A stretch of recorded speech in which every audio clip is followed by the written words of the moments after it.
भद्राः क्रतवो यन्तु विश्वतः। संसार के सभी दिशाओं से हमें नेक और शुभ विचार सतत प्राप्त हों। मेरे साथ कहिए, मानवता अपनी देवी है, ज्ञान हमारा भैया है, मेहनत अपनी बहना है, धरती माँ की गोदी में सत्य जीवन साथी संग हर हित जीते रहना है। समादरणीय महानुभावों, वैदिक वेद मंदिर रोहिणी सेक्टर 8 में आयोजित योग शिविर के तृतीय दिवस में मध्यान्होत्तर काल में प्रथम सत्र में आप सभी का हृदय से स्वागत है।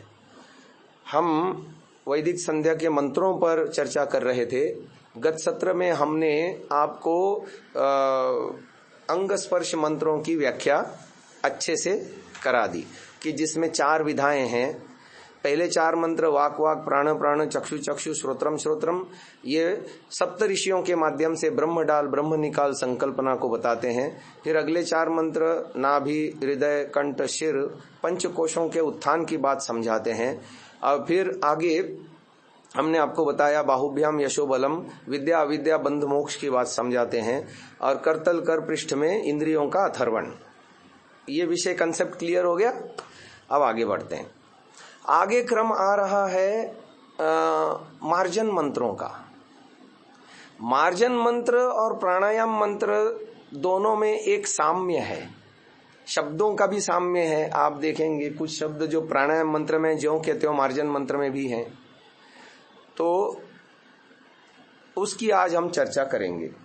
तो एक बार पुस्तक निकाल लीजिए, तो उसमें आप देख पाएंगे इसकी पृष्ठ संख्या मार्जन 19।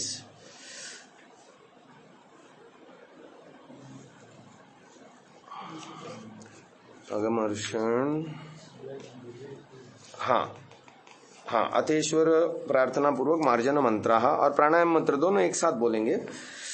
ओम भू पुनातु शिरसि, ओम भुवः पुनातु नेत्रयोः, ओम स्वः पुनातु कंठे, ओम महः पुनातु हृदये, ओम जनः पुनातु नाभ्याम्, ओम तपः पुनातु पादयोः, ओम सत्यं पुनातु पुनः शिरसि, ओम खं ब्रह्म पुनातु सर्वत्र। प्राणायाम मंत्र भी साथ साथ बोल लेते हैं। ओम भू, ओम भुवः, ओम स्वः, ओम महः, ओम जनः, ओम तपः, ओम सत्यम। तो महानुभावों, ये प्राणायाम मंत्र जो था वो साधना के आरोह क्रम को दर्शाता है, और जो मार्जन मंत्र है वो साधना के अवरोह क्रम को दर्शाता है। जैसे संगीत में भी सरगम होती है 7 की, सारे ग म प ध नी, है ना। हाँ, 3 ही सप्तक होते हैं, मंद सप्तक या हो या तार सप्तक हो या मध्यम सप्तक हो, यही स्वर होते हैं। सारे ग म प ध नी यानी ध ग म प धरे सा, है ना। अब आप देखिए, ये ऐसे ही साधना में भी है, इसमें भी 7 वो हैं। तो प्राणायाम मंत्र में ऋषि दयानंद ने हमको वो निर्देश कर दिया। ओम भू, ओम भुवः, ओम स्वः, ओम महः, ओम जनः, ओम तपः, ओम सत्यम। ये आरोह क्रम है। स्टार्ट भू से हो रहा है और एंड सत्यम से हो रहा है। भू वैसे भी स्थूल है और सत्यम लेवल सबसे सूक्ष्म है। सत्यम शब्द ही अपने आप में 3 अनादि पदार्थों की व्याख्या कर रहा है।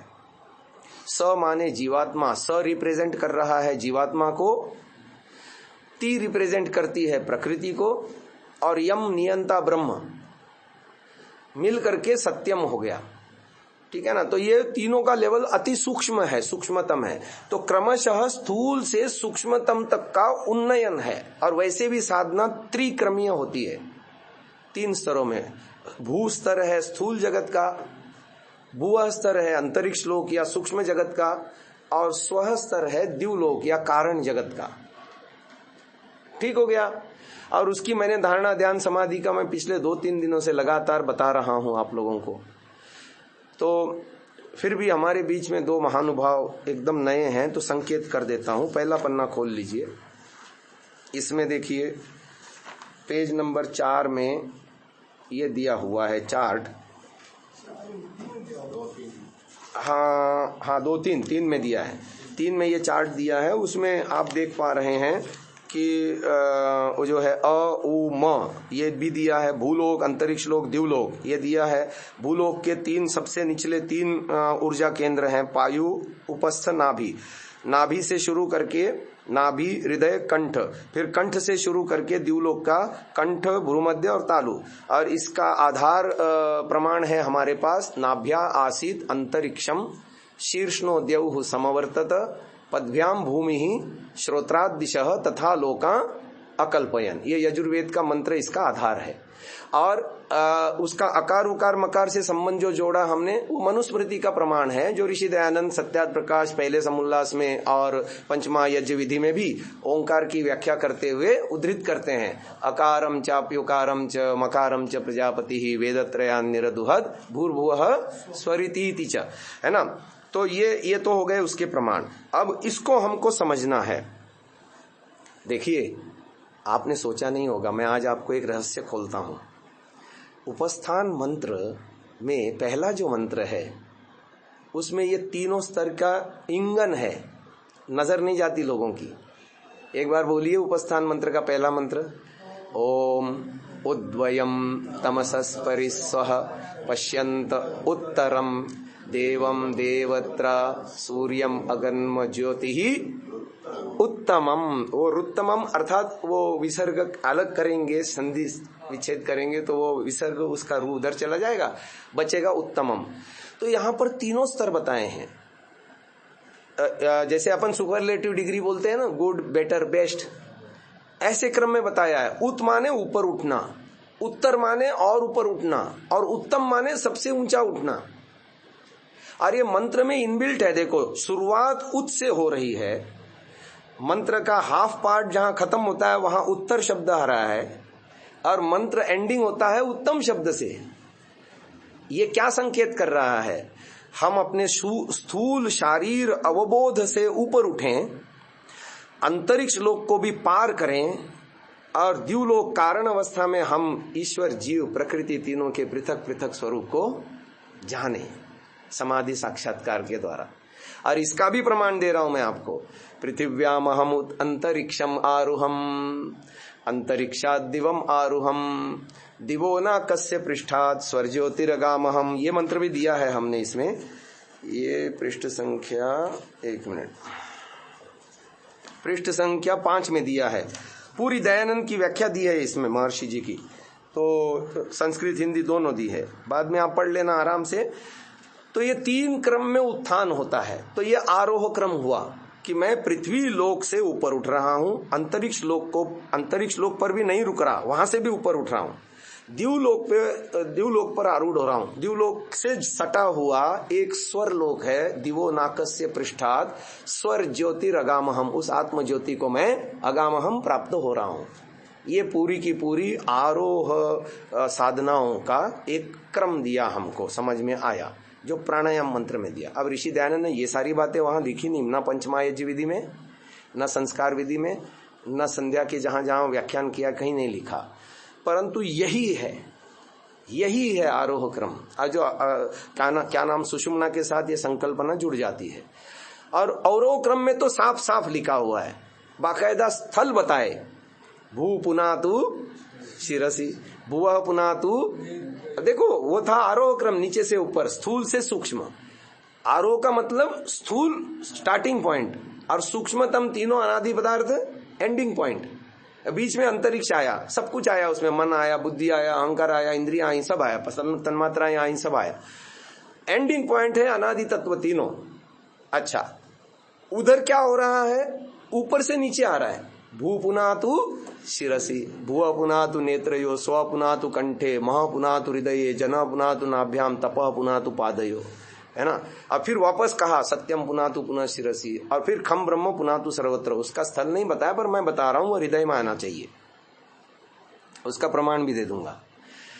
अब चलिए, क्या है ये? प्रायः लोग संध्या करते हैं, जितना भी चिंतन कर पाते हैं उनका एक अपना लेवल है, और होना क्या चाहिए मैं आपको वहां ले चलने की कोशिश करता हूं। देखिए क्या होता है, साधना के क्षेत्र में व्यक्ति जब उन्नत होता है, अरे तू बीच प्रवचन में क्यों लेके आता है भाई।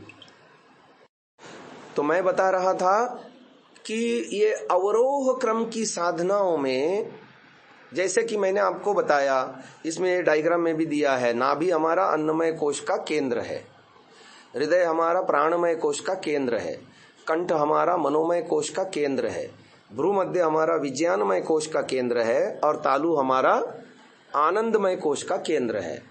अब इस दृष्टि से आप इसको समझें। भू पुना तो शिरसी, क्या होता है, आरोह क्रम में व्यक्ति प्राणों के उत्थान के द्वारा अपने सूक्ष्मतम अवस्था में जब अवस्थित होता है तो आत्मा परमात्मा के साथ जुड़ करके परमात्मा की दिव्यता को, पवित्रता को अपने संपूर्ण अस्तित्व में उतारने की संकल्पना है अवरोह क्रम की साधनाएं। और आनंदमय कोश से उसकी शुरुआत है।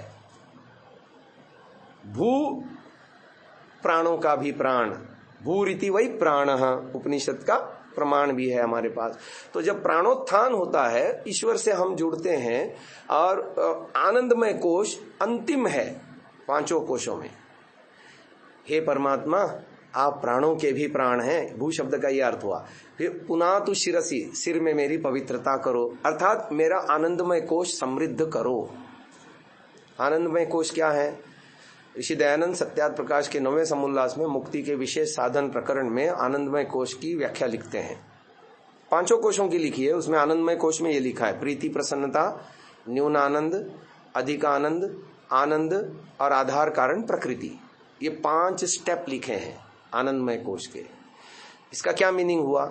असल में जो पहले 4 कोश हैं उसमें व्यक्ति पुरुषार्थ करता है, पिछले प्रवचन में हमने सुना है ना। नाभि, हृदयम, कंठ, शिरः, अन्नमय कोश नाभि शारीर स्वास्थ्य के लिए मेहनत करता है।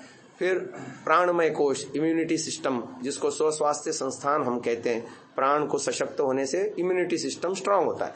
और फिर मनोमय इमोशनल भाग हमारा वैचारिक धरातल, उसको पवित्र करते हैं, तन में मनः शिव संकल्प मस्तु। और फिर ज्ञान विज्ञान की वृद्धि, आगम काले न, स्वाध्याय काले न, प्रवचन काले न, व्यवहार काले न, श्रवण मनन निधिध्यासन साक्षात्कार, ऐसे 4 क्षेत्र में जब पुरुषार्थ करता है व्यक्ति, तो ये पर्सनैलिटी डेवलपमेंट के 4 एस्पेक्ट हमारे प्रवृद्ध होते हैं, समृद्ध होते हैं। तब आनंदमय कोश उपलब्धि के रूप में अवतरित होता है जीवन में। तो वो पवित्र हो, तो कैसे पवित्र हो? तो बोले प्रीति प्रसन्नता, न्यून आनंद, अधिक आनंद। जब ये फल है, बहुत सालों तक मैं चिंतन करता रहा, एक बार मेरे को ईश्वर की कृपा हुई तो इसका आंसर मिल गया कि है क्या ये चीज। शब्द तो एक जैसे दिखते हैं, प्रीति प्रसन्नता, न्यून आनंद, अधिक आनंद, आनंद, आधार कारण प्रकृति। तो फिर मेरे को समझ में आया कि हाँ, ये तो फल है, और वो है, पहला है स्तुति का फल प्रीति प्रसन्नता, दूसरा है प्रार्थना का फल न्यून आनंद, तीसरा है उपासना का फल अधिक आनंद, और बचे हुए 2 जो हैं आनंद और आधार कारण प्रकृति, ये क्रमशः दोनों समाधियों के फल हैं। पहली समाधि है संप्रज्ञात समाधि, जिसको एकाग्र समाधि भी कहते हैं, और दूसरा है निरुद्ध समाधि, जिसको हम असंप्रज्ञात समाधि भी नाम से जानते हैं योग दर्शन के माध्यम से। उसके ये फल हैं। ठीक हो गया? तो इसका मतलब ये हुआ कि प्रतिदिन हमको प्राणायाम आदि करके संध्या उपासना में ईश्वर की स्तुति, प्रार्थना, उपासना करनी है। ये नहीं सोचना है कि आज मेरे को ईश्वर का साक्षात्कार नहीं है। ध्यान देना, आज शाब्दिक उपासना हो रही है। शब्द जब गहरे हो जाएंगे तो अनुमान प्रमाण से उपासना होगी, और धीरे धीरे जैसे जैसे अंतःकरण पवित्र होता जाएगा, ईश्वर के निकटतम अनुभूति हमारी गहरी होती चली जाएगी, है ना। ये क्रमशः उन्नयन है, एक दिन में नहीं होता। आज कोई व्यायाम शुरू करे तो ये दूसरे दिन बॉडी बिल्डर नहीं होता, है ना। तो क्रमशः होता है। तो ये वो प्रोसेस है। तो इसलिए वो स्तुति, प्रार्थना, उपासना के फल हैं वो प्रीति प्रसन्नता। स्तुति का यही तो फल है, जिसके प्रति स्तुति करते हैं उसमें उस पदार्थ में प्रीति उत्पन्न होती है ना। आर्योद्देश्य रत्नमाला में लिखा है महर्षि दयानंद जी ने। आगे चलो, तो ये तो हो गया पहला मंत्र का। अब अगला मंत्र ले लीजिए, भुवः पुनातु नेत्रयोः, भुवः पुनातु नेत्र। अब यहाँ है विज्ञानमय कोश। विज्ञानमय कोश में 7 चीजें बताई थी, कौन कौन सी याद है या भूल गए? 7 चीजें विज्ञानमय कोश की, बुद्धि, चित्त और 5 ना ज्ञानेन्द्रियां। हाँ, 5 ज्ञानेन्द्रियां, बुद्धि, चित्त, 5 ज्ञानेन्द्रियां, ये विषय हैं इसके विज्ञानमय कोश के। और 7 चीजें हैं मनोमय कोश में, मन, अहंकार और 5 कर्मेंद्रियां। पहले ज्ञान है, बाद में कर्म है, ध्यान देना। ज्ञान पहले है, कर्म बाद में है, और तीसरे नंबर पे उपासना। कल मैंने इसकी धारणा ध्यान समाधि भी बताई थी, आज सुबह बताई थी, सॉरी। ज्ञान की धारणा स्थल ये है भ्रूमध्य, कर्म का धारणा स्थल ये है मनोमय कोश, और उपासना का धारणा स्थल ये है। वैसे भी ऋषि दयानंद ने आत्मा परमात्मा को जानने का स्थल हृदय ही बताया है ऋग्वेदादि भाष्य भूमिका में।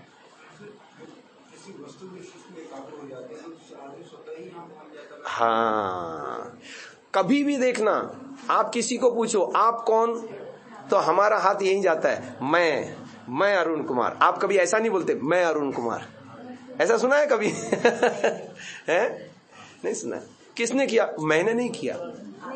आपका हाथ सीधा यहीं जाता है ना? मैंने नहीं किया। आप ये नहीं बोलते मैंने नहीं किया, ऐसा नहीं बोलते हैं। तो कई ऐसे इंगन हैं। और परसों तो मैंने ये बात स्पष्ट बताई, होना क्या चाहिए ये सारे के सारे श्रोता लगातार सुने तो मुझे बार बार ना बताना पड़े। अब वो ऑडियंस बदल रही है तो बार बार बताना पड़ रहा है। वैसे भी शरीर का सेंटर हृदय है। अभी मैं बैठा हूं तो सेंटर हृदय दिख रहा है, स्पष्ट ही दिख रहा है ऊपर से नीचे तक। मैं दोनों हाथ फैलाता हूं तो सेंटर क्या पड़ गया? यही चीज पैर फैला करके भी लेट जाता हूं तब भी वो पड़ता है। अच्छा, मैं खड़ा होता हूं, दोनों हाथ ऐसे ऊपर करता हूं, तब सेंटर क्या पड़ेगा? यानी कैसे भी नाप लो, ये हृदय ही सेंटर है। और वैसे भी संध्या में भी स्पष्ट है, नीचे से जब आप प्राणायाम मंत्र में चलते हैं, ओम भू पायु, ओम भुवः उपस्थ, ओम स्वः नाभि, ओम महः हृदय। और मार्जन मंत्र में ऊपर से चलो, भू पुनातु शिरसि, भुवः पुनातु नेत्रयोः, स्वः पुनातु महः पुनातु। नीचे से भी गए थे तो महः यहां आया, और ऊपर से भी आए तो महः। अब आप देखिए, तो जो भुवः है उसमें एक तो 7 चीजें हैं विज्ञानमय कोश में, बुद्धि, चित्त और 5 ज्ञानेन्द्रियां। अब देखो ना, यहाँ आसपास में ही सारी ज्ञानेन्द्रियां स्थित हैं, सुनने, देखने, सूंघने, चखने, त्वचा भी यहीं पर सारा। त्वचा तो चलो पूरे शरीर में है, परंतु यहां भी तो है। अच्छा, क्या तात्पर्य है इसका? भुवः शब्द का अर्थ जगह जगह ऋषि ने लिखा है दुख नाशक, क्लेश दूर करने वाला, दुख नाशक या दुख रहित, दुख नाशक। अच्छा, किसके दुख दूर होंगे? या भुवः पुनातु नेत्रयोः हमारा कब सिद्ध होगा?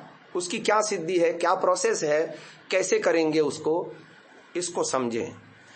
चित्त है, चित्त हमारी आंतरिक भंडारण व्यवस्था है, जन्म जन्मांतर के संस्कार इसके अंदर पड़े हैं बीज रूप में। और उन्हीं बीजों को वर्तमान जन्म में जैसे जैसे आलंबन आए हमने उनको काम में लिया और नए संस्कार और ऐड कर दिए, बनाते गए।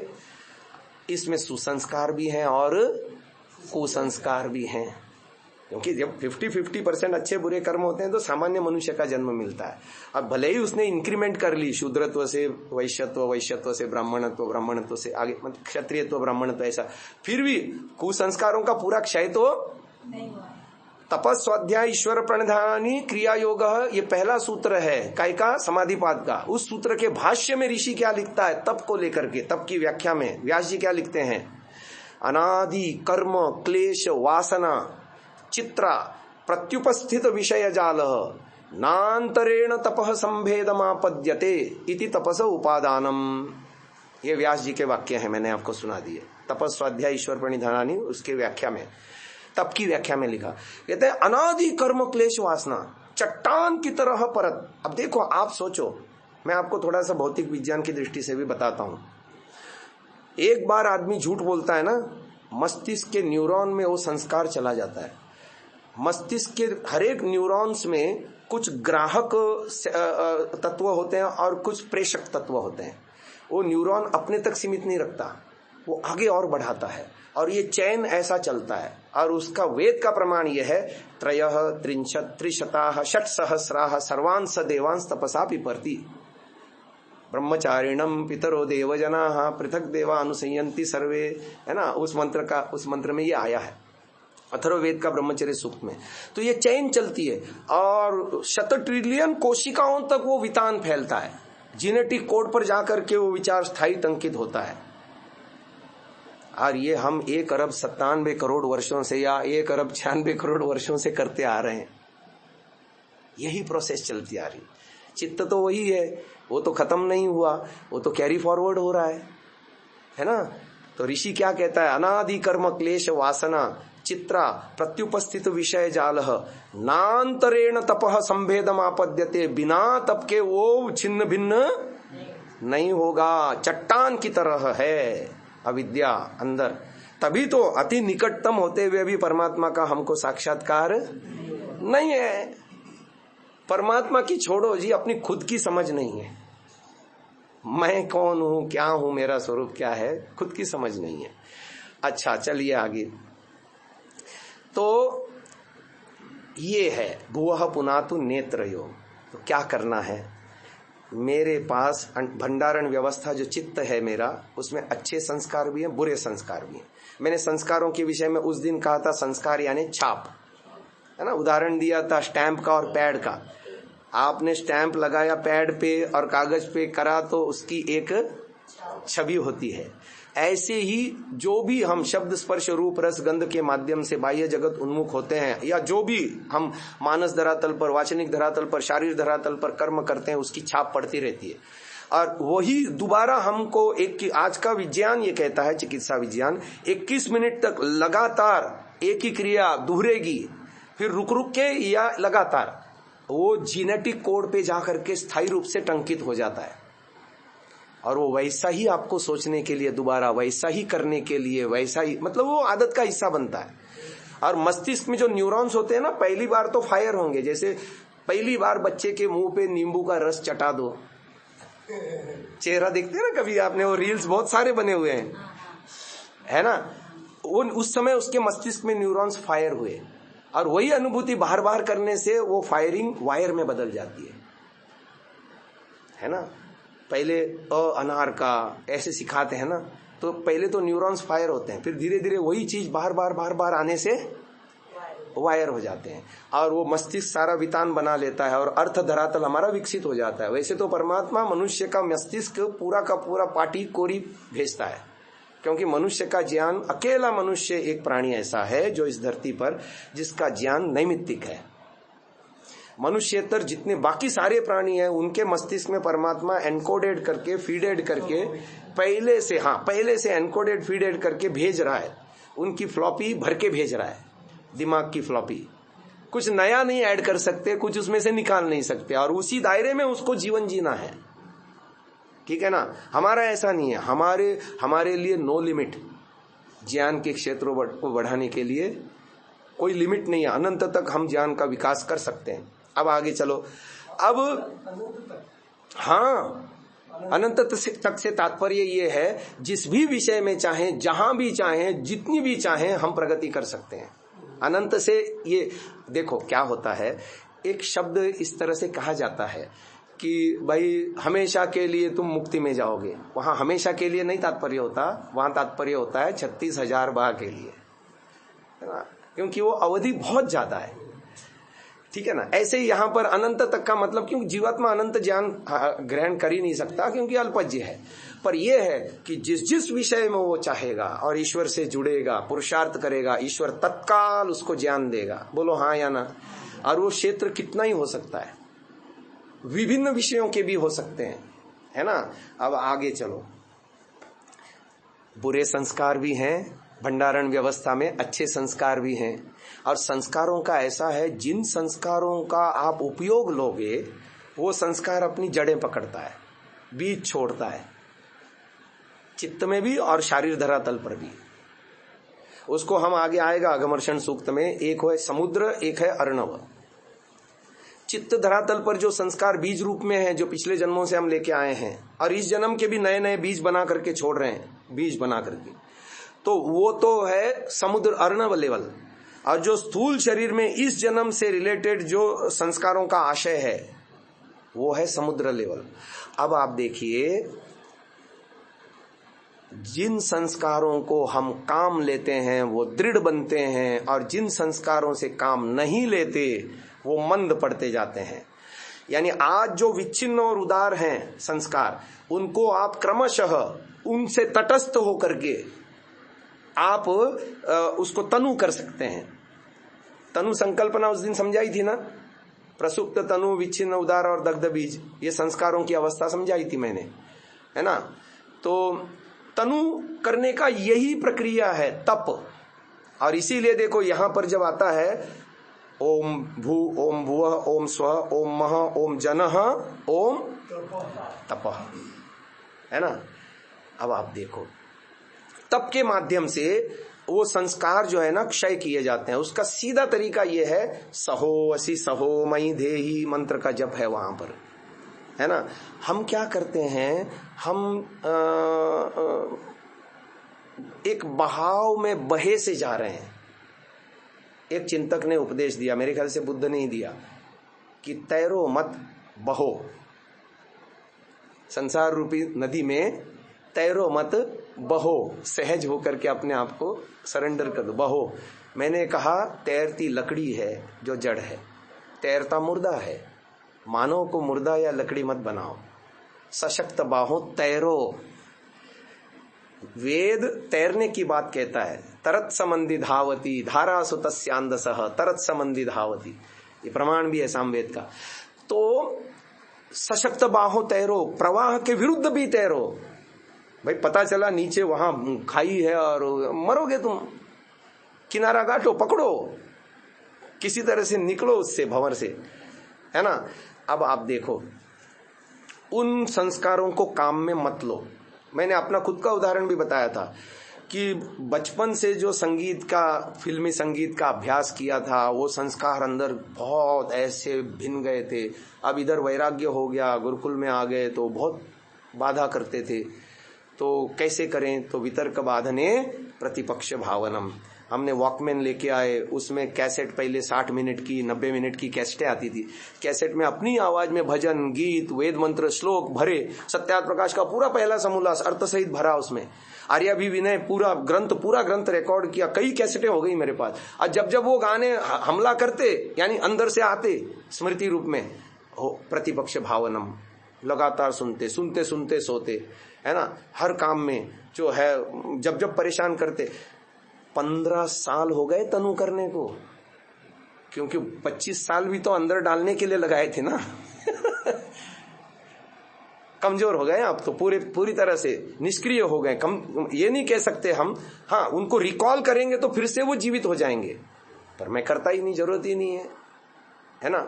यही है संस्कारों की गति, और यही है पद्धति भुवः पुनातु नेत्रयोः की। जन्म जन्मांतर से भोगा है, कुत्ता बन के भोगा है, बिल्ली बन के भोगा है, गाय बन के भोगा है, और न जाने क्या क्या बन के भोगा है। सब संस्कार हैं अंदर। लेकिन अब तो मनुष्य बने हैं ना, मत्वा कर्माणि सीव्यति इति मनुष्यः, विचार करके कर्मों को चुनता है।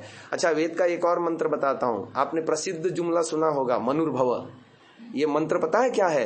तंतुम तन्वन रजसः भानुम अनुइहि ज्योतिष्मतः पथ रक्ष धिया कृतान अनुल्बणम वयतजो गुवाम अपो मनुर्भव जनया दैव्यम जनम। एक है ताना, एक है बाना। जैसे कपड़ा होता है, एक ऐसा आड़ा धागा जाता है, एक सीधा धागा जाता है, तब ऐसे कपड़ा बुनता है ना। वेद भी वही कह रहा है, तंतुम तन्वन रजसह भानुम अनुहि। और क्या मजेदार बात है, देखो जो हमारा जेनेटिक कोड है ना, वो भी वो रिबिन की तरह है। आप उसका चित्र देखोगे तो दो रिबिन आपस में गुथे हुए, जैसे महिलाएं बाल के वो बनाती है ना, चोटी बनाती है, वैसे ही वो डीएनए होता है। वही है तंतुम तन्वन, वही है तंतुम तन्वन। रजसह भानुम, संसार का ताना बाना बुनते हुए, भानुम अनुइहि, सूर्य का अनुसरण करो। ज्योतिषमतः पथ रक्ष धिया कृतान, धी माने बुद्धि माने ज्ञान, कृतान माने कर्म।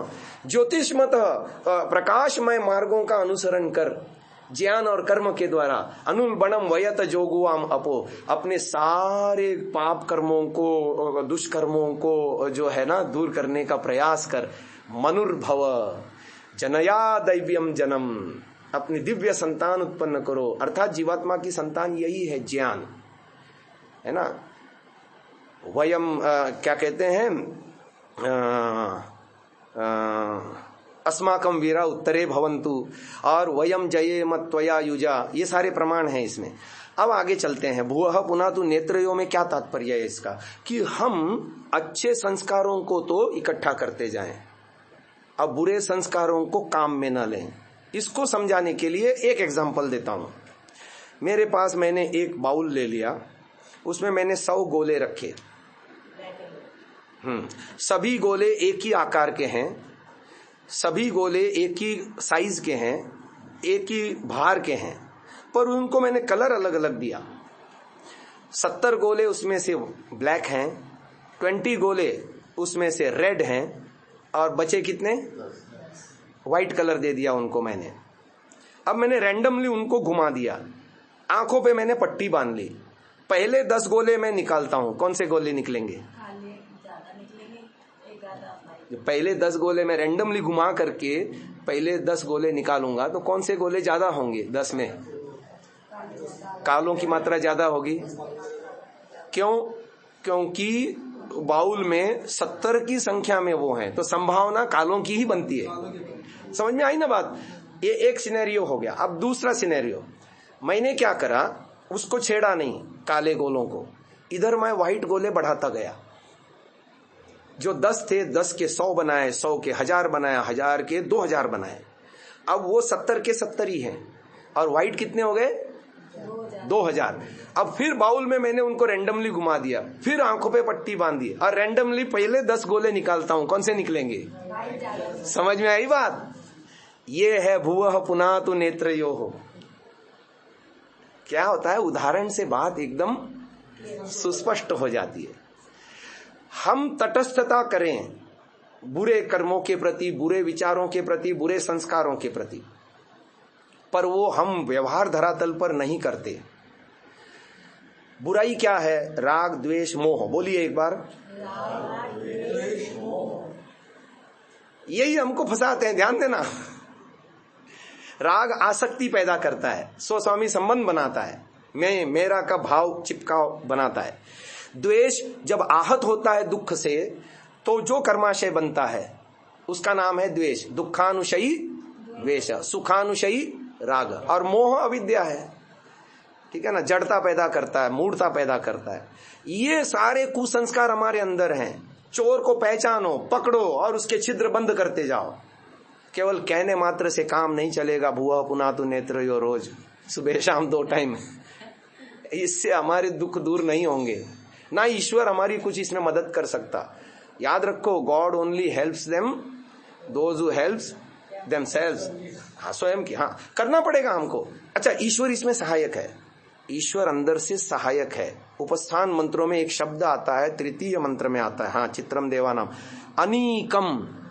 इसकी व्याख्या करते हुए ऋषि दयानंद ने लिखा है, काम क्रोध लोभ मोह ईर्ष्या द्वेष आदि विकारों से ऊपर उठने के लिए हे ईश्वर आप परम उत्तम बल हैं, इसलिए ईश्वर का नाम वहां अनीकम बोला गया है। तो ईश्वर सहायक है। अब देखो, तटस्थता उन कुसंस्कारों के प्रति, और इधर सुसंस्कारों को बढ़ाने के लिए दूसरा मंत्र है शिव संकल्प सूक्त में, ये न कर्माण्यपसो मनीषिणो। अपसह, अपसह माने दमन करता रह, ये ऋषि दयानंद ने वहां पर भाष्य किया है। इंद्रियों का, मन का दमन करने वाले लोग, अप माने कर्म, बुरे कुकर्मों का दमन करने वाले लोग। और मनीषिणः मनसा ईशिणः अपने मन का। और यज्ञ कृण्वन्ति आगे शब्द आया है, यज्ञ को तो करना है और इधर उसको हटाना है। फिर आगे एक और शब्द आया विदथेषु। विदत का अर्थ ऋषि दयानंद क्या करते हैं, संग्राम, युद्ध, अंदर संग्राम चल ही रहा है सतत और हमको उससे बच करके अपना अस्तित्व बनाना है नया। वो काले गोलों को छेड़ना नहीं है, क्या करना है, दबाने। वो रहेंगे, वो जा नहीं सकते। अब उनको आप दग्ध बीज कर सकते हो, कुसंस्कारों को दग्ध बीज करना होता है, वो तो समाधि में होगा। पर अभी हमारी समाधि की अवस्था नहीं है, प्रारंभिक साधक हैं हम, तो क्या करें, उनसे काम न ले, इतना करें भाई मेरे पास रखा है, जहर भी रखा है, मेरे पास आग भी रखी है और मेरे पास विष भी रखा है, सब रखा है, पर मैं उसको काम में नहीं। मुझे पता है क्रोध पहले मेरे को जलाता है, बाद में अगले को। ईर्ष्या पहले मेरे अंदर विकार उत्पन्न करता है, बाद में उसका प्रभाव दूसरों पे मैं डालता हूँ। लोभ मेरे अंदर जगता है और वो मेरे को पहले हानि पहुंचाता है, बाद में मैं दूसरे की हानि करता हूँ। समझ में आ रही ना बात? तो मैं उसको काम में नहीं लूंगा, काम में नहीं लूंगा और उसके लिए तप करूंगा। मैं तप करना पड़ता है, सामान्य बात नहीं है। प्रवाह से विरुद्ध बहना आसान नहीं है, जबकि आसान है, परंतु हमारी आदत न होने से हमारे लिए वो कठिन लगता है ना। अब आगे चलिए, और इधर व्हाइट वाले गोले बढ़ाते जाओ, बढ़ाते जाओ। इसीलिए यज्ञ करना है रोज, इसीलिए संध्या करनी है, इसीलिए आत्मचिंतन करना है, इसीलिए स्वाध्याय करना है, इसीलिए सत्संग करना है, इसीलिए शंका समाधान करना है, आत्मनिरीक्षण करना है। ये यज्ञ कृण्वन्ति हो गया। तो इससे क्या होगा, हमारा भुवः पुनातु नेत्रयो धीरे धीरे सिद्ध होता चला जाएगा। जैसे जैसे रजोगुण तमोगुण शांत होंगे, अपने आप दुख हमारे जीवन में से निकलते जाएंगे। दो प्रकार की गति है ना जीवात्मा की, एक अधोगति और एक ऊर्ध्व गति। अधोगति में नीचे भी भू भुआ स्व है, ये विषय पहले बता चुके हैं हम। प्राणायाम मंत्र में नीचे से भू भुआ स्व आ रहा है और मार्जन मंत्र में ऊपर। एक भू भुआ स्व ऊपर भी है, जीवात्मा बीच में है, बिल्कुल महा लेवल पे, चौथे लेवल पे, या स्वतंत्र है, वो ऊपर उठ सकता है या नीचे के भू भुआ स्व चुनेगा तो शिष्णोदर पारायण होकर के वही आहार निद्रा भय मैथुन में अपने जीवन को बर्बाद करेगा। न जाने कितने जन्मों के लिए छोड़ के चला जाएगा अपने जीवन का मुख्य लक्ष्य। यह चेद वेदी तो सत्यमस्ति नो चेदिहा वेदीन महति विनष्टि। अच्छा, और ऊर्ध्व गमन करेगा तो उसकी यात्रा चल पड़ेगी, इधर श्रेय मार्ग उसका खुल जाएगा, देवयान उसका प्रशस्त होगा और निश्रेयस की ओर वो सरपट आगे बढ़ता चला जाएगा। तो ये भुव पुनातु नेत्रयो, ये कंसेप्ट समझ में आ गया। अब नीचे उतरते हैं। स्वह पुनातु, यहां मनोमय कोश है। अच्छा देखो, ईश्वर आनंद स्वरूप है, आनंद का दाता है। ये प्राकृतिक सुख भी ईश्वर ही देता है, प्राकृतिक सुख भोगने का साधन इंद्रियां वो भी ईश्वर ही देता है। प्रकृति में सुख ईश्वर ने ही उत्पन्न किया है, पर हम इस चीज को नहीं समझते। जबकि संध्या में ये बात भी आई है, नमः शंभवाय च। ईश्वर को शंभु क्यों कहते हैं? क्योंकि वो सुख स्वरूप है। मयो भवाय च, इसकी व्याख्या करते हुए ऋषि दयानंद लिखते हैं, हे ईश्वर आप संसार के सर्वोत्तम सुखों के दाता हैं। तो ईश्वर आनंद स्वरूप है और हमारी समाधि के लिए सबसे पहली और सबसे आवश्यक हमारी शर्त यह है कि हम अपने चित्त को प्रसाद के रूप में यानी प्रसन्नता की स्थिति में ला सकें, या यूं कहो सत्वगुण प्रधान अवस्था में ला सकें। दोनों एक ही बात है। और वो यहां स्वपुनातु कंठे। फिर कई उपाय हैं, सुबह भी मैंने बताया था, शम, दम, उपरति, तितिक्षा, श्रद्धा, समाधान, ये षटक संपत्ति का उपाय है। दूसरा है सुखी लोगों के साथ मित्रता, दुखी लोगों से करुणा, पुण्यात्माओं को देख के हर्षित होना, पापी लोगों की उपेक्षा करना, न उनसे मित्रता न शत्रुता, है ना। मेरे जीवन की सफलता का यही राज है। मैंने इन 4 सूत्रों को ऐसे पकड़ रखा है, उलझना नहीं किसी से, है ना। अब वो चला गया समय, होना तो चाहिए, मैं भी मानता हूं, पर नहीं, आज उसका समय नहीं है शास्त्रार्थ आदि का। शास्त्रार्थ करोगे तो और खराब स्थिति में पहुंच जाओगे। जो आदमी आज आपका मित्र है शत्रु बन जाएगा, आएगा ही नहीं आपके पास, क्योंकि लोगों की शास्त्रार्थ सुनने का न सामर्थ्य है, उसका मतलब सामना करने का, और न स्वीकार करने की इच्छा है। वो दुराग्रही हटवादी तक पहुंच गया है। पहले लोग जिज्ञासु होते थे, ऋषि दयानंद जहाँ खड़े होते थे सब संप्रदायों के लोग उन्हें सुनने आते थे। आज आर्य जगत में आपको कोई दिखता है ऐसा वक्ता जो जहाँ खड़ा हो तो सभी संप्रदायों के लोग आ जाएं? है ही नहीं। हम अपने ही खुराड़े में मुर्गी जैसे कॉक कॉक करते वैसे करते रहते हैं। हाँ साधना में प्रवीण ईश्वर भक्ति, हाँ बिल्कुल। हर कोई सुनता है। यहाँ क्या होता है, परावाणी, परावाणी सुबह जो मैंने बताया ना, उनकी परावाणी थी प्रभा। अरे उनका तो रूप ही आदमी के ऊपर ऐसा दिव्य प्रभाव छोड़ता था। नास्तिक से नास्तिक क्या नाम उनका था श्रद्धानंद जी का पहले, मुंशीराम जी।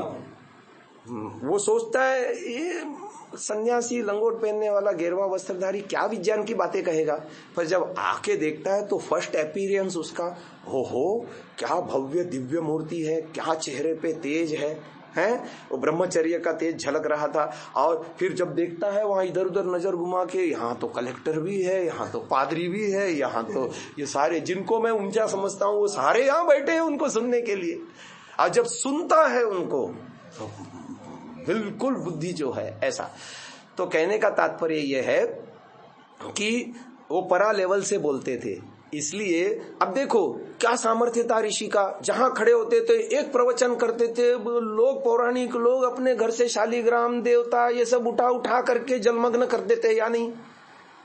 पूरा जीवन उनका भरा पड़ा है ऐसी घटनाओं से। उनके और उनसे गायत्री मंत्र की दीक्षा लेते थे और आर्य बन जाते थे। आज है किसी में ऐसा सामर्थ्य?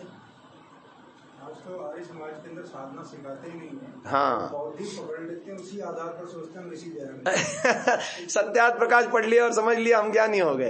ये बहुत बड़ी भूल है हमारी। शाब्दिक ज्ञान को अनुभूति जन्य ज्ञान मान लिया, ये बहुत बड़ी भूल है। अनुभूति है नहीं जरा भी, है ना। वो धर्मध्वजी वाली बात हो गई।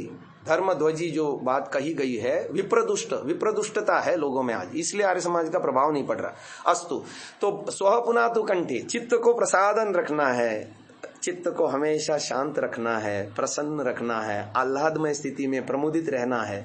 तो ये उपाय है। शम, दम, उपरति, तितिक्षा, श्रद्धा, समाधान दोनों लेवल पे काम करता है। भुआ पुनातु नेत्रयों में भी काम करता है और स्व पुनातु कंठे में भी काम करता है। शम माने अंतःकरण को बुराई से बचाना, अंतःकरण में बुरे बुरे विचार उठने नहीं देना। दूसरा, दम माने बाह्य जगत में इंद्रियों के द्वारा उन्मुख होने पर बुराई में नहीं फंसना, इंद्रियों को बुराई में नहीं जाने देना।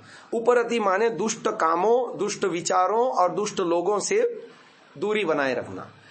उपरति, शम दम उपरति। तितिक्षा, तितिक्षा माने जीवन में अप एंड डाउन आते हैं, सुख दुख आता है, उसको सहन करना। श्रद्धा माने वेद, ईश्वर, आप्त ऋषियों के आचरण आदि व्यवहार पर पूर्ण आस्था रखना। और समाधान माने चित्त की एकाग्रता। ये ऋषि दयानंद का ही लेख मैंने आपको सुना दिया। इससे हमारा वो मानस धरातल पर आनंदमय स्थिति दिन भर बनी रहेगी। राग द्वेष से ऊपर उठने पर यह स्थिति बनी रहेगी, सम रहने पर। उसके लिए आपको आत्म चेतना प्रचेतित होना पड़ेगा। प्रकृति मन से अपने अस्तित्व को अलग हट करके देखने का अभ्यास करना पड़ेगा। हर बार, हर दिन कुछ समय अलग निकालो और इसको देखो, आज दिन भर क्या इमोशंस मैं भोगा हूं। मैं अलग हूं और ये चित्त अलग है। कितना सुंदर लिखा है योग दर्शन में।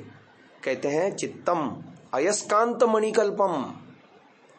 अयस्कांत अयह कहते हैं लोहे को, अयस्कांत मणि माने लोह चुंबक। चित्त को लोह चुंबक की उपमा दी। तो कहते हैं चित्तम अयस्कांत मणिकल्पम, सन्निधि मात्र उपकारी। यानी आप जागृत अवस्था में आए तो ये चित्त आपसे जुड़ जाता है, सुषुप्ति अवस्था में तो आपसे दूर हो जाता है, जीवात्मा से मन चित्त आदि दूर हो जाता है। पर जागृत अवस्था में जुड़ते ही सन्निधि मात्र उपकारी, उपकार करना शुरू कर देता है। देखो मन में विचार शुरू हो गए, एक क्षण भी नहीं रुकता ये, है ना। जुड़ते ही वो उसके साथ जुड़ जाता है और उपकार करना शुरू कर देता है। वो विचार चक्र शुरू हो जाते हैं। कहते हैं है तो ये दास इसका। कौन? चित्त। किसका? जीवात्मा का। मालिक बन के उसको बंदर नाच नचाता रहता है दिन भर। बोलो हाँ या ना, है ना। अब आप देखो, यही जब आप तटस्थ होएंगे और देखेंगे ये तो मन के अंदर के विकार हैं, मैं इससे पृथक हूं, क्यों? चिति शक्ति अपरिणामिनी अप्रतिसंक्रमा दर्शित विषया। ये व्यास जी कह रहे हैं चेतना के विषय में। जब ये भावना ये स्तर आएगा ना हमारा संप्रज्ञात समाधि से अगला स्टेप पर वैराग्य अपर वैराग्य को प्राप्त कर, पर वैराग्य को प्राप्त करके संप्रज्ञात समाधि में प्रवेश होगा, उस समय की अनुभूति है कि वो कहता है चिति शक्ति अपरिणामी। इसका अभ्यास हमको करना पड़ेगा। जब इसका अभ्यास करने में हम दक्ष होते चले जाएंगे तो मन के अंदर उठने वाले विकारों से हम अपने आप को अलग देखेंगे, तो उससे प्रभावित नहीं होंगे। और ऐसे ही बाहर जीवन में अप एंड डाउन आएंगे, उससे भी प्रभावित अपने आप राग द्वेष से हर समय चित्त शांत प्रसन्न प्रमुदित आह्लादित रहेगा। क्यों? क्योंकि ईश्वर प्रणिधान भी तो आप साथ साथ कर रहे हैं। याद रखिए, ईश्वर प्रणिधान से हम विवेक से जुड़े रहते हैं, वैराग्य को हम धारण कर सकते हैं, क्लेशों से ऊपर उठते हैं। ये 3 काम होते हैं। क्या क्या कहा मैंने? विवेक से विवेक उत्पन्न होता है हमारे अंदर।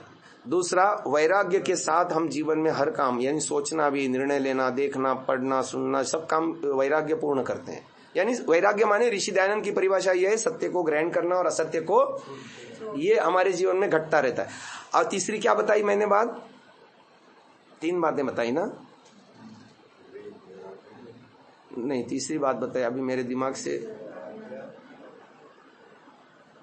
हाँ, क्लेशों से ऊपर उठते हैं। जब विवेक और वैराग्य दोनों को अपनाओगे तो अपने आप क्लेश दूर होते चले जाएंगे। यही है भूः पुनातु नेत्रयो स्वः पुनातु कंठे। ये विज्ञानमय कोश और मनोमय कोश को साधना है। इसके माध्यम से केवल कहने मात्र से काम सारा बेकार है। अच्छा, पहले तो तात्पर्य ही नहीं समझते जी, आगे चलो। फिर महा पुनातु हृदय, उस महान परमात्मा को अपने हृदय देश में, हृदय आकाश में जो एक पुंडरीक वेश में बताया है, वहां पर साक्षात्कार करने की बात है।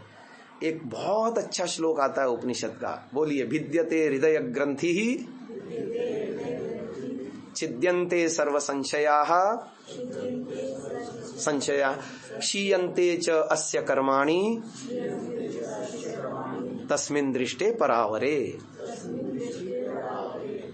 हृदय की अविद्या रूपी गांठों को खोलना है, सारे संशय छिन्न भिन्न करने हैं, बांधने वाले कर्मों से बाहर निकलना है, निष्काम कर्मों को करके बंधन से छूटना है, तब वो भीतर बाहर व्यापक परमात्मा, और वो है महा पुनातु हृदय। और हृदय में यहाँ प्राणमय कोश है। हम अपने जीवन को इतना तपस्वी बनाएं कि मेरी इम्यूनिटी सिस्टम स्ट्रांग हो, बाहर के वायरल इन्फेक्शन या पर्यावरण में आने वाले परिवर्तनों में मेरा स्वास्थ्य इफेक्टेड ना हो।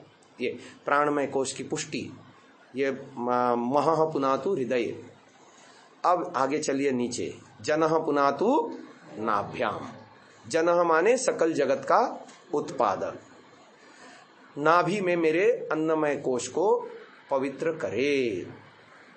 अब अन्नमय कोश कैसे पवित्र होता है? एक तो नियमित दिनचर्या, सात्विक खान पान। देखो, मैं अक्सर लोगों से पूछा करता हूं, मनुष्य ज्यादा बुद्धिमान है या पशु पक्षी?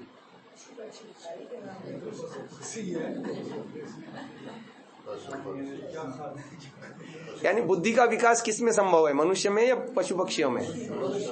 है ना? सबसे ज्यादा बुद्धि रखने वाला आदमी आज सबसे ज्यादा मूर्ख सिद्ध हो रहा है। बताइए, मनुष्यों के डॉक्टर ज्यादा हैं या पशु पक्षियों के? पशुओं का भी उनके मनुष्य के हाँ, साथ जुड़े हैं। और मनुष्य के द्वारा किए गए उनके जीवन में व्यतिक्रम के फलस्वरूप उनके जीवन में रोग आदि हैं। आप लावारिस कुत्तों को कभी डॉक्टर के पास जाते हुए देखा? अब आप सोचिए क्यों ऐसा है? क्योंकि मनुष्य के पास एक चीज फालतू दी है परमात्मा ने, वो है कर्म स्वातंत्र्य। और आदमी अपनी कर्म स्वतंत्रता का हर क्षेत्र में और टॉप मोस्ट लेवल तक थोड़ा बहुत कर ले तो चलो टॉलरेट हो जाए भी चरम सीमा तक का दुरुपयोग है जी। जैसे हम सुबह कह रहे थे ना, वो वाक वाक प्राण प्राण चक्षु चक्षु श्रोत्रम श्रोत्रम के क्षेत्र में ईश्वर की तो आज्ञा है, भद्रम करणे भी शृणुयाम भद्रम पश्येम अक्ष भी। और इसने क्या कर रखा अपने जीवन में?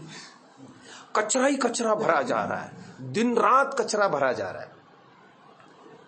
इसलिए मेरे उदाहरण जो होते हैं ना बिल्कुल ऐसे सटीक होते हैं और बिल्कुल मर्म में जाके लगने वाले होते हैं।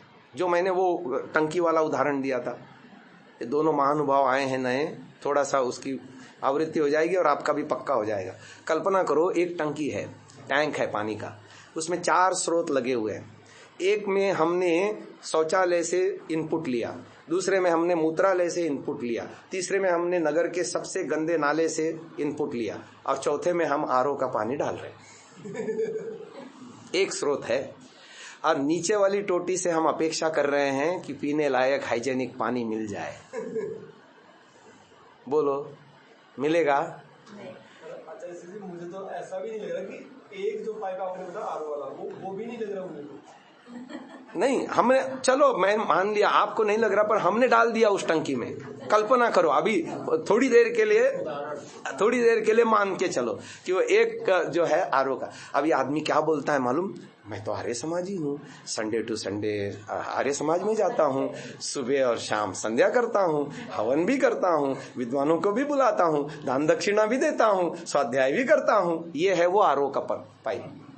और बाकी केवल आर्य समाज ही नहीं, ये हर किसी के साथ। ईसाई है तो चर्च में जाएगा, अपनी प्रेयर करेगा, बाइबल पढ़ेगा, पादरी को दान देगा, ये उनके लेवल पे वो समझो। जो भी धार्मिक है, आस्तिक है, अपने अपने उपाश्रयों में, अपने अपने देवस्थलों में जाके अपने अपने हिसाब से जैसे उसको परंपरा से संस्कार मिले करेगा कि नहीं करेगा। ये है वो आरओ वाला पाइप। और इधर व्यवहार जीवन में झूठ भी बोलता है, चोरी भी करता है, छल कपट भी करता है, ईर्ष्या भी करता है, लोभ भी करता है, अन्याय भी करता है, पक्षपात भी करता है, लूटमार भी करता है। ये है वो बाकी के 3 पाइप। अब बात स्पष्ट हो गई? अब कैसे इसका उद्धार हो? मैं बच्चों को जब सिखाता हूं ना, ये कंसेप्ट जब सिखाता हूं तो बच्चों को पूछता हूं कि देखो, हम अक्सर अपने घर का कचरा सुबह उठ करके झाड़ू आदि लगा करके बाहर करते हैं, और ये आदमी क्या कर रहा है? बाहर का कचरा दृश्य और श्रव्य के माध्यम से। दूसरा उदाहरण ले लो, बच्चे बहुत अच्छे से समझते हैं ऐसे उदाहरणों से। मैं बच्चों को पूछता हूं, देखो बारिश हो गई है, कीचड़ मच गया है, और आप वहां कीचड़ में पैदल चल के आए और आपके जूते कीचड़ से सन गए। अब ऐसे बच्चे को आप क्या कहोगे जो दरवाजे से बिना जूते उतारे, बिना पैर साफ किए सीधा कीचड़ समेत घर में आया, और वो बेडरूम में, ड्राइंग रूम में, सोफे पर, किचन रूम में, बाथरूम में, सब जगह उसके जो है ना ऐसे छापे लगा रहा है, घूम रहा है, नाच रहा है, सब जगह डांस कर रहा है। क्या कहोगे? बच्चे जोर से चिल्लाते हैं, पागल। क्या वो पागलपन हम भी नहीं कर रहे? हम व्यवहार जीवन में कितने सफाई पसंद हैं। हमको मकान स्वच्छ चाहिए, कपड़े स्वच्छ चाहिए, सुबह उठते ही नहाते हैं, ब्रश करते हैं, है ना, शौच जाते हैं तो साबुन से हाथ धोते हैं। अभी कोविड आया तो सैनिटाइजर का कितना प्रयोग हो रहा था, है ना।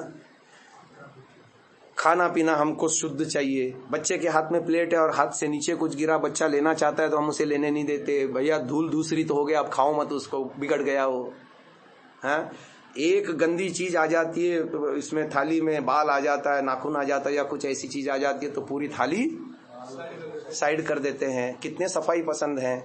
और आंतरिक मामले में पैसा खर्च करके, समय लगा करके, योजनाबद्ध तरीके से कचरा इकट्ठा कर रहे हैं।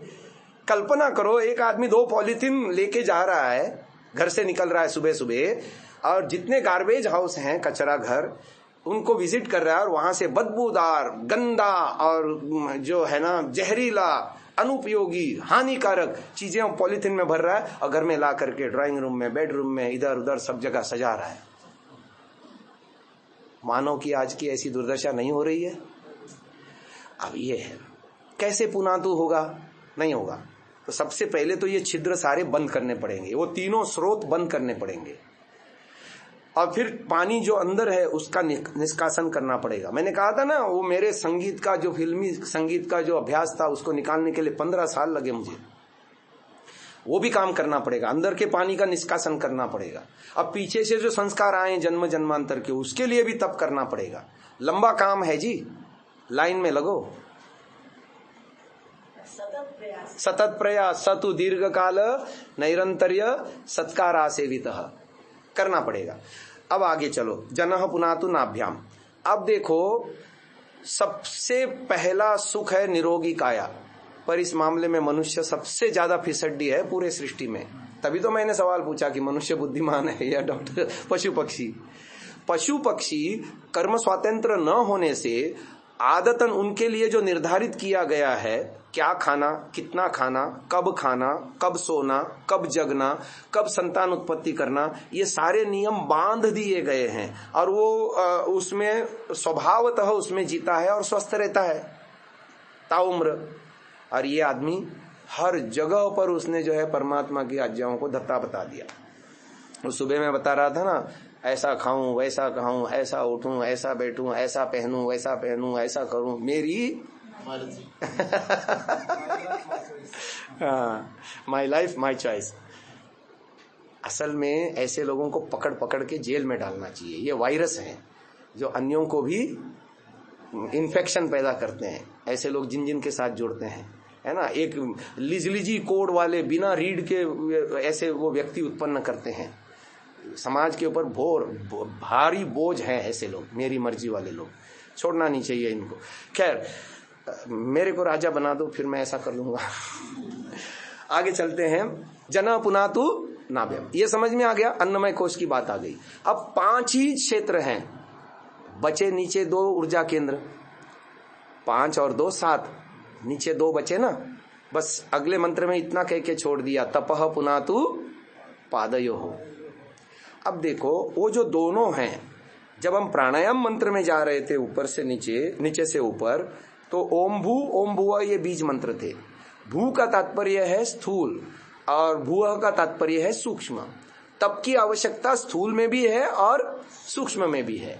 तो हम क्या करते हैं कि व्यवहार जीवन में जीते हुए यमों का पालन और वैयक्तिक जीवन को उन्नत बनाने के लिए नियमों का पालन, और तप साध्य है। तब साध्य इसलिए है क्योंकि कुसंस्कारों का इतना ज्यादा आधिक्य है ना। जैसा मैंने कहा ना, एक सज्जन को कल मैं कह रहा था, कोई चीज कठिन नहीं होती, कोई चीज आसान नहीं होती। कठिनाई या सरलता, ये दोनों सापेक्ष शब्द हैं जो हमारे संस्कारों और आदतों के समानुपाती होते हैं। जैसे मैं 35 साल से 3:45 बजे उठने का अभ्यासी हूँ। अब मेरे को कोई कहे कि तुझे 8 बजे तक कल सोते रहना है, मेरे लिए वो कठिन है। और एक आदमी रोज 2 बजे तक जगता है, मोबाइल पे गाने सुनता है या पिक्चरें देखता है, और सुबह 10 बजे तक उसका अभ्यास है सोने का। उसको कहो तुझे सुबह कल 4 बजे उठना है। एक आदमी जिंदगी में कभी झूठ नहीं बोलता, उसको कहो तुझे झूठ बोलना है, सच बोलना है। झूठ नहीं बोलता, उसको कहो तुझे झूठ बोलना है। और एक आदमी कभी बात बात में झूठ बोलता है, उसको कहो तुझे सच बोलना है।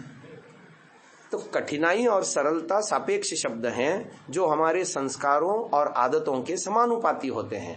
वैसे देखा जाए तो, ओवरऑल दृष्टि से देखा जाए तो अध्यात्म पथ हमेशा रिजु यानी सरल होता है।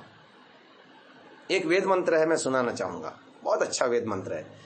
वो कहता है, सुविज्ञानम चिकितुषे जनाय सच्च असच्च वचसी पस्पृधाते तयोर्यत सत्यम यतरद ऋजीयः तदित सोमोवती हंति असत। क्या मतलब है इसका? उत्तम विज्ञान को चाहने वाले व्यक्ति के सामने सतवचन और असतवचन मानो स्पर्धा करते हुए आते हैं। उनमें से जो सत्य को चुनता है वो सत्य हमेशा ऋजु होता है, सरल होता है, आसान होता है, राजमार्ग होता है। बताओ, अहिंसा में जीवन सरल है या हिंसा में? असत्य बोल करके जीवन सरल है या सत्य बोल के? स्तेय में जीवन यानी चोरी करके या साहूकारी में? संयम करके जीवन सरल है या असंयम में? परिग्रह में जीवन सरल है या अपरिग्रह में? सारे अध्यात्म के मार्ग सरल हैं, पर हमने कठिन इसलिए बना दिए हैं क्योंकि हमारे कुसंस्कार और तदनुकूल दुर्गुणों की आदत इतनी ज्यादा है कि वो हमको भार लगता है। हम सोचते ओहो अहिंसा मेरे से तो इस जन्म में तो नहीं होने वाली भाई साहब, सत्य नहीं होने वाला जी, ब्रह्मचर्य अशक्य है ना। तो ये सारा, अब आप देखो, असल में ये सारे सरल मार्ग हैं, ऋजु मार्ग हैं, बिल्कुल सरल मार्ग हैं। हमने उसको समझा नहीं, इसलिए उलझ गए संसार में। तो तपह पुनातु पादयोः, वहां भू और भुवः से संबंध जोड़ना है। बाहरी व्यवहार जीवन और आंतरिक चिंतनात्मक स्तर। व्यवहार जीवन में भी हम तप करके बुराइयों से बचें, इंद्रियों का अथर्वण सिद्ध करें, और आंतरिक धरातल पर भी चिंतन को हम तन्मे मनः शिव संकल्पमस्तु और ज्ञान विज्ञान को बढ़ाएं, और इससे हमारा जीवन तपोमय होकर के फिर हम योग के अनुकूल हो जाएंगे। तब अगला मंत्र आया, अब सत्यम पुनातु पुनः। फिर से आप नीचे से ऊपर जाओ, ओम भू ओम भुव ओम स्व ओम म ओम जन ओम तप ओम सत्यम। स जीवात्मा, ति प्रकृति, यम नियंता ब्रह्म, इन तीनों को पृथक पृथक साक्षात्कार करने की योग्यता प्राप्त करो। ये है सत्यम पुनातु पुनः शिरसि। अर्थात रोज समाधि लगाओ, पर केवल समाधि लगाने से नहीं होगा, स्वाध्याय भी जीवन में आवश्यक है, यम नियमों का पालन भी आवश्यक है। एक दिन में प्रगति नहीं होगी। जैसे आज आपने जिम ज्वाइन किया तो एक दिन में आप बॉडी बिल्डर नहीं बनोगे, ठीक है ना। क्रमशः क्रमिक उन्नति होगी। अग्निना रयिम अश्नवत पोषमेव दिवे दिवे, है ना। अग्नि का सेवन करने से प्रतिदिन थोड़ा थोड़ा थोड़ा थोड़ा प्रगति होगी और आपके जीवन में भी प्रकाश आएगा। शुद्ध ज्ञान, शुद्ध कर्म, शुद्ध उपासनाओं के द्वारा हम ईश्वर के सन्निकट पहुंचते पहुंचते चले जाएंगे।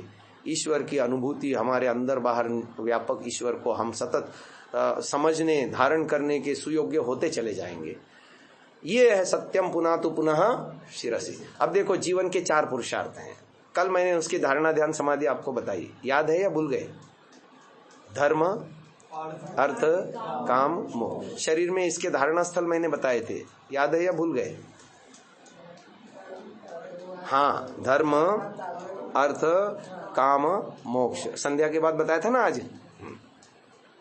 सत्यम लेवल, धर्म का लेवल, एक ही सिक्के के 2 पहलू है। सत्य कहो या धर्म कहो, है ना।